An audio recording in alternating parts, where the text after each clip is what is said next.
আসসালামু আলাইকুম। বাংলাদেশ বেতার রংপুর স্থানীয় খবরে স্বাগত জানাচ্ছি তাহমিনা শিরিন। আজ ২৬শে মার্চ মহান স্বাধীনতা ও জাতীয় দিবস। দিবসটি যথাযোগ্য মর্যাদায় উদযাপনের জন্য বিস্তারিত কর্মসূচি গ্রহণ করা হয়েছে। প্রত্যুষে ৩১ বার তোপধ্বনির মাধ্যমে দিবসটির সূচনা হয়। সূর্যোদয়ের সাথে সাথে রাষ্ট্রপতি মোহাম্মদ শাহাবুদ্দিন এবং প্রধান উপদেষ্টা ডক্টর মোহাম্মদ ইউনূস সাভারে জাতীয় স্মৃতিসৌধে পুষ্পস্তবক অর্পণ করার মাধ্যমে জাতির শ্রেষ্ঠ সন্তানদের স্মরণ করেন। পরে তাঁরা স্মৃতিসৌধ প্রাঙ্গণে রাখা দর্শনার্থী বইতে স্বাক্ষর করেন। এরপর মুক্তিযুদ্ধ বিষয়ক উপদেষ্টার নেতৃত্বে উপস্থিত বীর শ্রেষ্ঠ পরিবার, যুদ্ধাহত মুক্তিযোদ্ধা ও বীর মুক্তিযোদ্ধারা পুষ্পস্তবক অর্পণ করেন।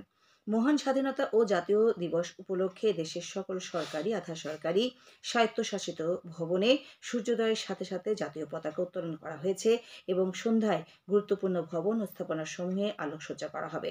আজ সরকারি ছুটি।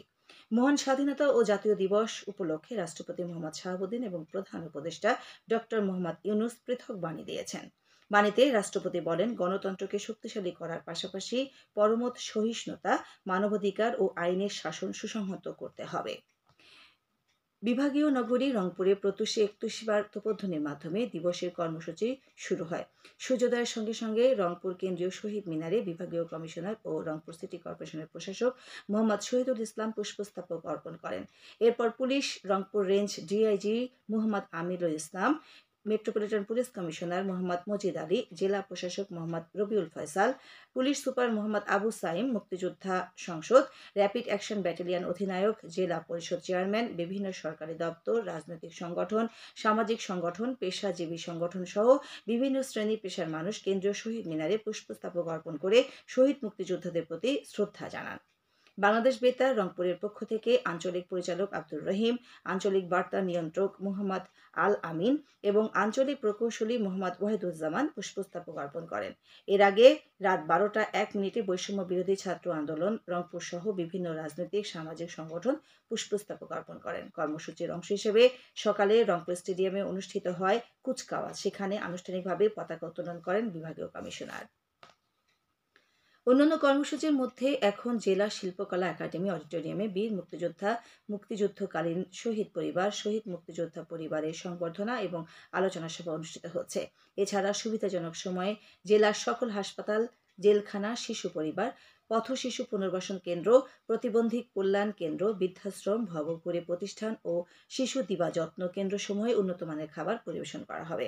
লালমনিরহাটে দিবসটি যথাযোগ্য মর্যাদায় উদযাপনের লক্ষ্যে কেন্দ্রীয় কর্মসূচির সাথে সঙ্গতি রেখে জেলা প্রশাসন দিনব্যাপী নানা কর্মসূচি গ্রহণ করেছে। সূর্যোদয়ের সাথে ৩১ বার তোপধ্বনির মাধ্যমে দিবসটির সূচনা করা হয়। Deputy commissioner H M. Rakib Haider জেলার বিভিন্ন দপ্তরের কর্মকর্তাদের সাথে নিয়ে শহীদ মিনারে শ্রদ্ধাঞ্জলি অর্পণ করেন। পরে জেলা প্রশাসনের পক্ষে ডেপুটি কমিশনার রেলওয়ে মুক্তিযুদ্ধের স্মৃতিসৌধে শ্রদ্ধাঞ্জলি অর্পণ করেন।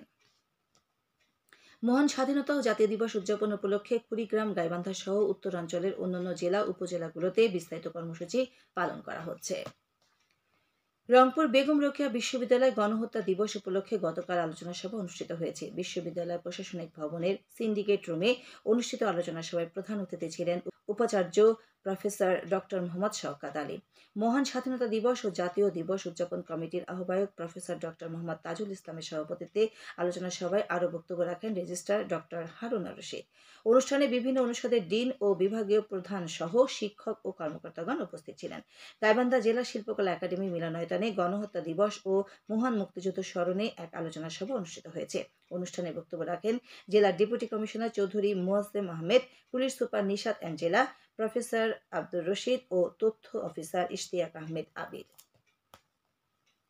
বিএনপির সিনিয়র যুগ্ম মহাসচিব রুহুল কবির রিজভী বলেছেন, পালিয়ে গিয়েও শেখ হাসিনার অন্তর থেকে এখনো খুন অত্যাচারী ভাব যায়নি।